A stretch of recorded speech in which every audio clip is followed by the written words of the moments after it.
All right, so I had to change my ears because now we have officially gotten into the third day of being in Anaheim. The second day of the convention, Saturday.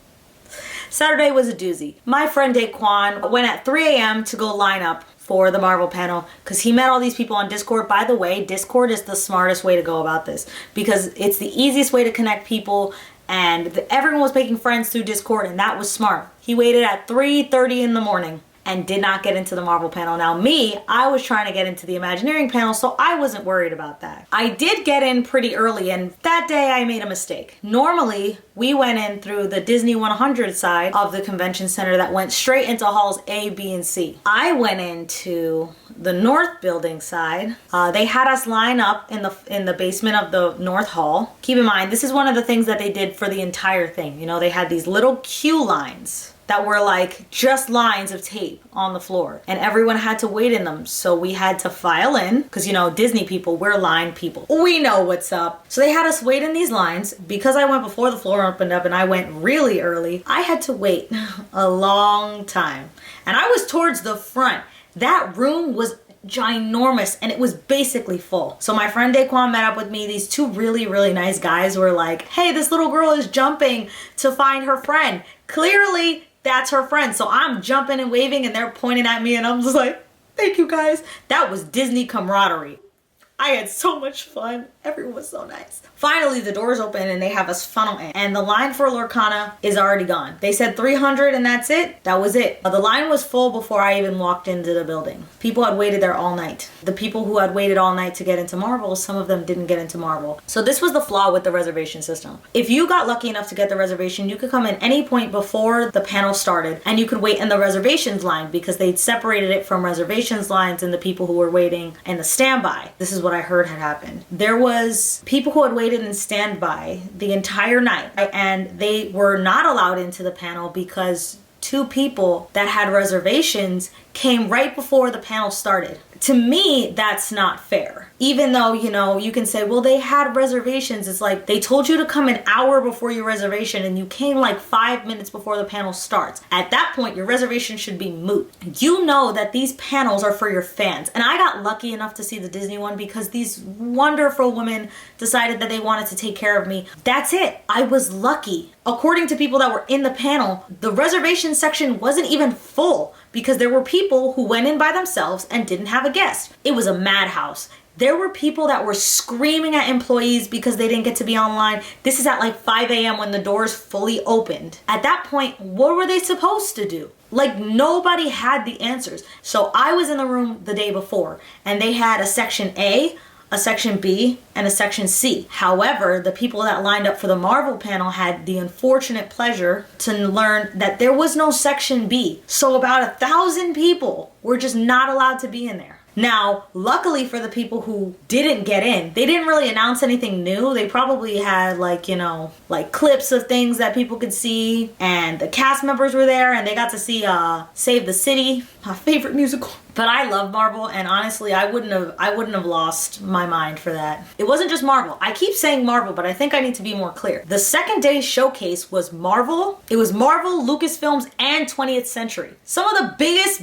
money makers they put in one thing, and I just feel like that was bad fumbled. And they said you weren't allowed to line up before a certain time, and people were still lining up before that time. Sorry, that made me so mad, but I don't even want to.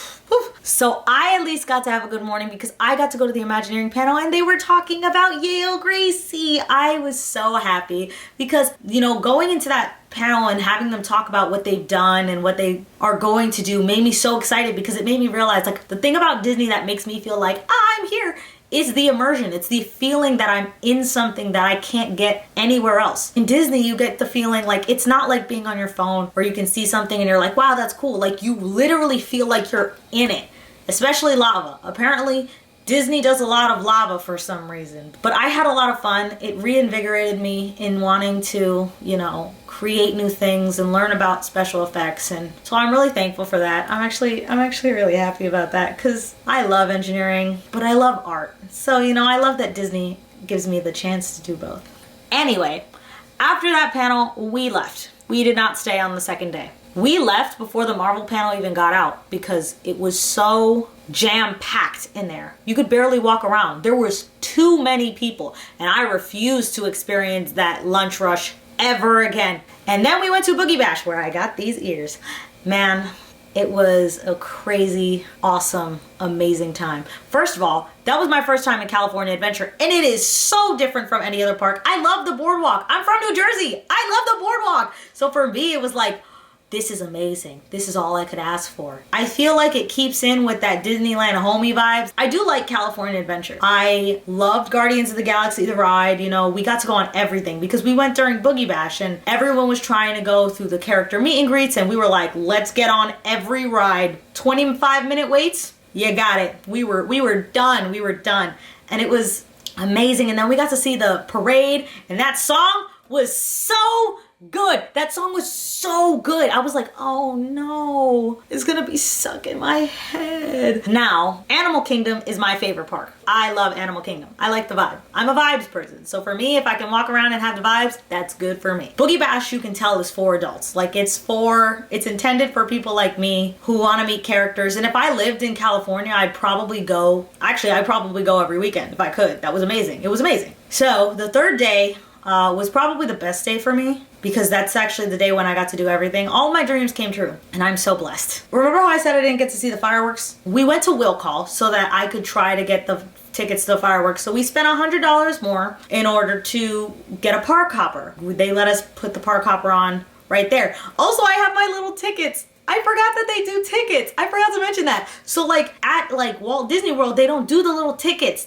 That's so cute. So we added the park hopper on. I was having a mental breakdown, but we got to do it so that I'm back to the convention floor because I'm like, this is the final day. I want to go to the Imagineering panel, the big Imagineering panel. Because it's the 70th anniversary of the Imagineers. So obviously I gotta be there. If I want to be one of them, I gotta be there. We were waiting online. So it was a big fiasco. We were waiting online because I had a reservation. So we went straight into the front and I was like, okay, we're gonna sit right in the front. It's gonna be great. We also got a reservation to go into Mickey's of Glendale at the same exact time. So Daquan was like, I'm gonna take one for the team. I'm gonna go to Mickey's of Glendale. Have fun. And so in my head, I'm like, he's not gonna make it because he's telling me this big speech. He's already getting ready and he's like, okay. I forgot to save him a seat. We got right into the front. It was like, there was the Imagineering section where people could sit and then us. But I forgot to save him a seat. So I felt awful. And he calls me and he's like, well, I'm out. Because I didn't expect him to be there. So he goes, I'm out. He's running. Keep in mind, to get from where he was on the first floor, on the other side, all the way to the North Hall, he had to run. So he's like, blah, blah, blah, blah, blah. He's running. We're chatting on the phone. I go to the lady and I'm like, hi, do you mind if you sit me with my friend? And she goes, well, I can sit you when he gets here. So they're shuffling people in. These sections are huge, right? They're shuffling people in. This lady goes, well, I'm just sitting by myself. And I said, do you want to take my seat? I had a seat in the front. So the lady that was sitting people, she was like, go take her.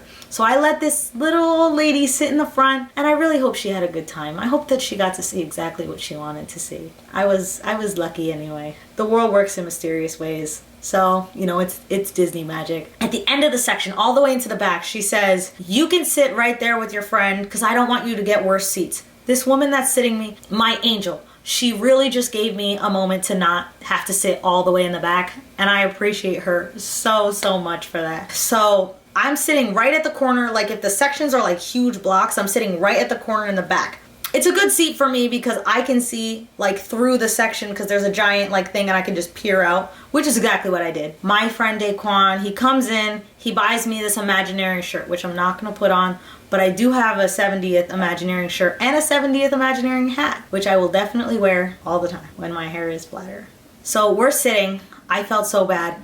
He turns around and he goes, that's Tony Baxter. I'm having an epiphany, right? He's like, let's go say hi. Now I'm in shock, right? Because ironically, when we were on the floor the day before, I had met Bob Weiss and I forgot his name. I was sitting there like, I know him. Why do I know him? Because I watched the Imagineering story like 5,000 times. And I've also bought the book. And so I'm like, I know his face. It's ingrained in my mind. And I completely forgot. So Daquan is like, go talk to him. He's like talking to them. I'm having a mental breakdown. I'm losing it. I'm spiraling. This man has done everything that I wanted to do. He's giving me advice. He's telling me things. I also met Jason Bayer. Super nice. They're super great to me. They're having a conversation with me. They're talking to me about all these things, and I'm spiraling because I'm like, this is the closest I've ever been to my dreams. And oh man, I'm like, I'm about to cry because in my head before this, I had never thought that it was possible. Like, I didn't think that, like, I always wanted to, like, as soon as I knew what Imagineering was, I wanted to be an Imagineer. I was like, boom, that's it. You know, this is it for me. And then I realized, like, this is an attainable dream. I'm sorry. Oh, okay. Whew. Yeah, that was amazing. And he was so nice. And they were so nice. And it made me realize that I was like, the people who created Disney created the thing that I love. And I want to be able to create that and bring that to other people. Because Disney is a home. It's meant to be this warm place of creation and imagination. Ugh, God, I'm crying.